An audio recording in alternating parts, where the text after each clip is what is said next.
welcome to our happy place where we're trying to figure things out. I'm here today with my good friends and co-hosts and producers of our program, Fishing with Odd Bait, Mr. Mike and Miss Missy Sorg. So today we're going to discuss some things that we normally do, trying to figure things out. However, we're going to talk about something today that isn't very difficult to figure out, because on Fishing with Odd Bait, we've already kind of figured that out to separate from what's important and what is not.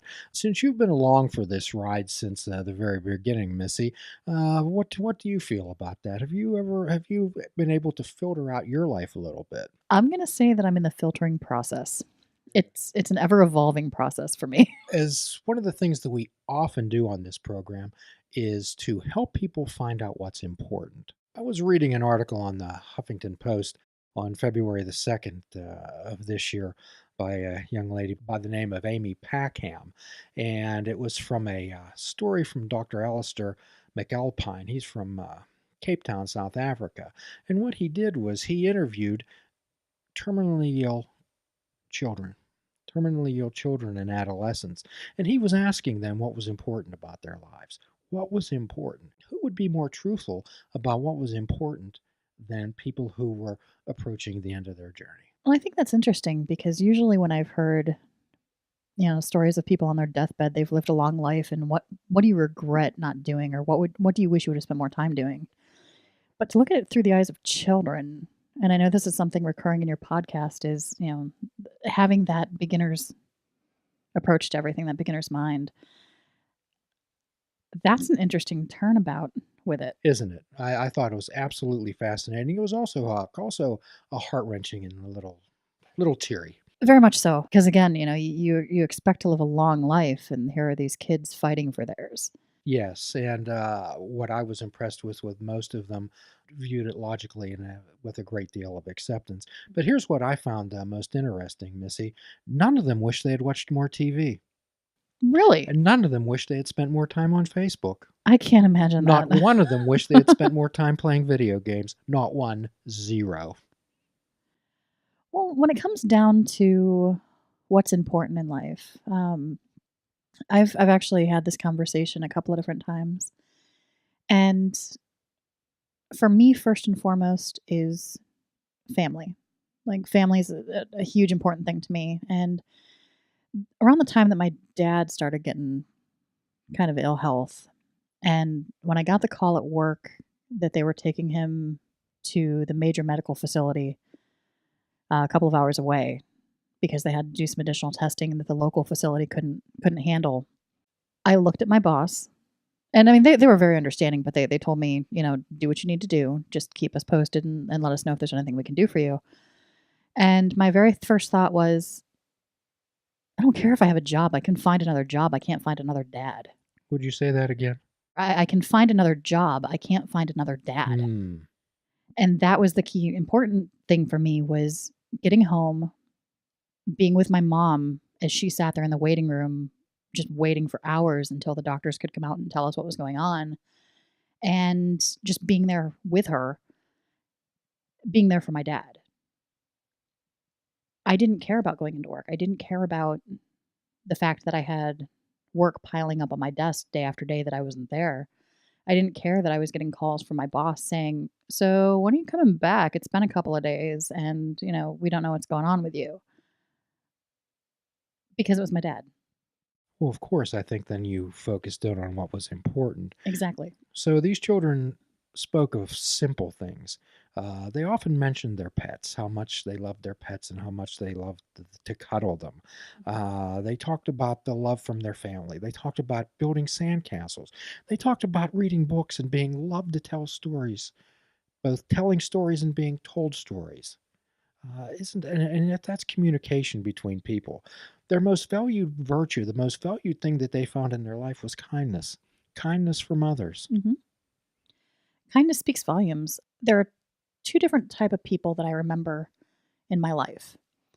And it's the people who have wronged me in such a way that I have this deep hurt. And then it's the people who have gone out of their way to do a kindness. And it might not have been something that seemed very huge to them, but at that point in time in my life, it was a big thing for me, and it speaks volumes. Indeed. The kindness, the other things weren't even close. No, definitely not. They spoke of people being kind to them, a nurse, someone not moving the world for them. But to them, it was their world. It was a smile, it was a kind word. Mhm. And another thing that they loved to be with people that made them laugh. Oh, absolutely. Not that I can imagine this, but, I've known people who've had terminal illnesses and, they've been very ill, they've been very sick, and, if my one friend had cancer and she had lost her hair, and people could tell that, she's walking around, she's bald, and they would just kind of look at her like "Oh, that poor thing," and she was just like, "I'm tired of people looking at me like that. I just wanna be able to have people smile, look beyond all of this and see me." Absolutely, and that reminds me, we've talked before on this program about that movie Shallow Hell with Jack Black, where he receives some type of, I don't know, hypnosis or whatever, a different mindset, where he would see what was inside of people rather on the outside. Yes. There are plenty of times that I wish more people could see the good in people. You focus on, "Oh, that person has a nice big fancy car, that person has, the latest fashion. I really wish that I could be like them." When if you actually peel away all those layers, those people are the most miserable people on the face of the earth. Like, they're not happy with where they are, and they're trying to put on a mask. They're trying to put on something to make the world seem better, not be better, seem better. And what they loved cuddling, they loved human touch, they loved people holding them, touching them, holding hands. They Above all, they valued time with their families, and they spent a great deal of time describing it. The hugs, the kisses, the kindness they received, telling people that they loved them and telling them why. We often talk on this program about adding depth to conversations, which add depths to lives. I like it. We add depths to conversation, to depths to lives. When you meet someone and you love them, you tell them why you love them. Give them reasons. I love you because. Son, I'm proud of you. Daughter, I'm proud of you because. Boom, boom, boom. Name the bullet points. Make that conversation meaningful. Yeah, because there are a lot of times that lip service, people say something just because that's what they're supposed to say or that's what they're supposed to do. But I like the idea of saying, "This is why." I know that in my own relationship, well, relationships plural, that's what I usually do. And I talk to my parents on a regular basis, and I let them know that I love them, not just that I love them because I love them, that, they're my parents. But, "Hey, I remember this time when, we were kids and we did this, and it was the best time." It wasn't a huge monetary value thing. It was, sitting around in the morning on a Saturday, just sitting together as a family, enjoying some time together type of thing. I love that my mom, just anytime that I need anything, she'll listen.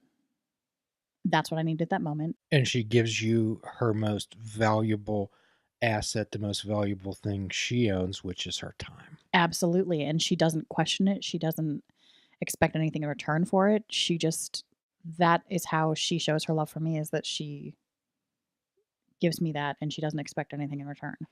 So, the most valuable thing that you can share with another human being is your time. Absolutely. And on Fishing Without Bait, when we live a life of full impact mindfulness, we take the action and effort to produce that. We help people learn how to be mindful of spending their time like currency, Yes. whether they want to spend it on bitterness or regret or anger or jealousy. Or would you rather spend it with a cherished friend? Would you rather spend it being kind to someone? I think I'd rather spend it being kind to someone with a cherished friend. Absolutely, for sure. It's what we often ask, and we've asked this before of people, and this is always our challenge to folks out there. Who would be standing with you at the end if everything else was taken away from you, Missy? If your health, whatever money you had, even your home was taken away from you, who'd be with you at the end? Who'd never leave you? Who would be there? Who'd never leave? That would be, like I said, my parents, my very close friends, and my husband and family. I can take literally, like, I joke around about that I have the number of true friends that I have that sort of a deep relationship with, I can count on one hand. If you have that many, then you are indeed a fortunate woman. And that's the way I look at it. I mean, I foster each of those relationships because they're important to me. Like you said, time is money. That's where I like to spend my time is with people that are close to me that I have that relationship with. And if like joking as jokingly as it sounds, people say, "Well, I'd take a bullet for you." Like there are legit a handful, like literally like 5 people that I can count on my hand right now that I would be willing to. All right, if I had to, I would. Like I wouldn't ask. I wouldn't ask. I would just, yeah, I would step in the way, and I'd be okay with it. Sure. So we've often talked about this before too. There's friends of commonality Hmm. where you share something in common. Maybe it's video games, maybe it's drinking, maybe it's doing drugs, maybe it's being on a bowling team or a golf league.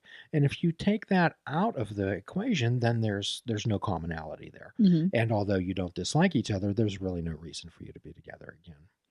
True. And then there's acquaintances, perhaps people that you work with, Hmm. okay, that you have no real ties. Work friends. Hmm. And then you do have friends that you do share intimacies with, that you do count on, and then beyond that, you get to life companions, and those are the people that you're talking about. Absolutely. Absolutely. I'd like you to ask yourself, who in your life do you trust so much that if they said fall, you would fall without hesitation, and you knew they would catch you. You knew it. You'd fall without hesitation. Do you have people like that in your life? Absolutely. One of them is sitting over here on the couch with us. But yeah, no, and like I said, those people are few, and those are the people that, like you said, you would trust like that. So these are the relationships we want to identify, add to, and reinforce. Hmm. These are the things that are important. I'm all about quality over quantity. So, where people always seem to be in pursuit of something bigger, something brighter. I wish I were like him. I wish I were like her. This celebrity cult thing that goes on. That people don't even know who they are. Yeah, and the what people think they know who they are really aren't who they are because they're putting on faces and masks because that's what people want them to be. Right. So what we're talking about real things, okay?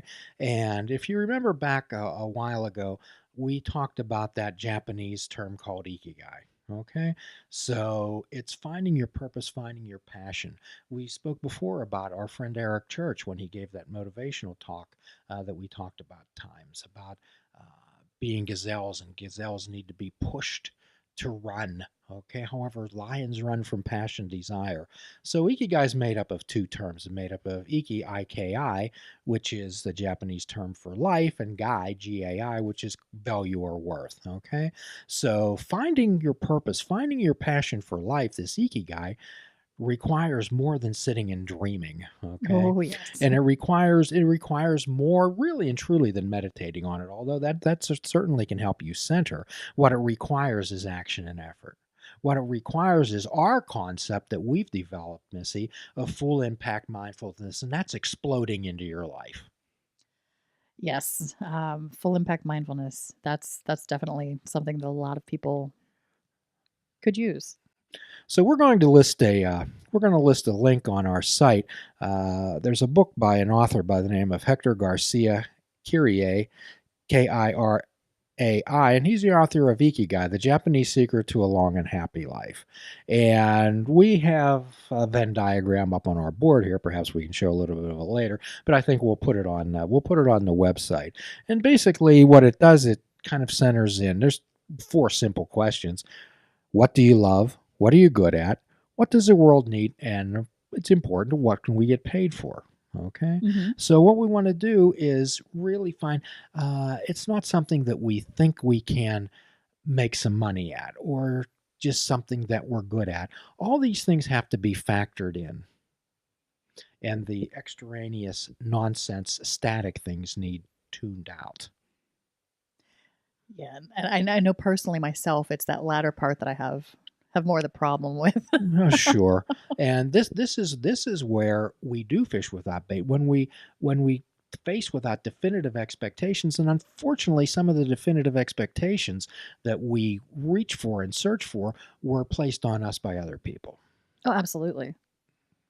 So again, we want to get to know ourselves. We talk about that relationship with ourselves. We're talking about a whole lot of podcasts that we've done in the past.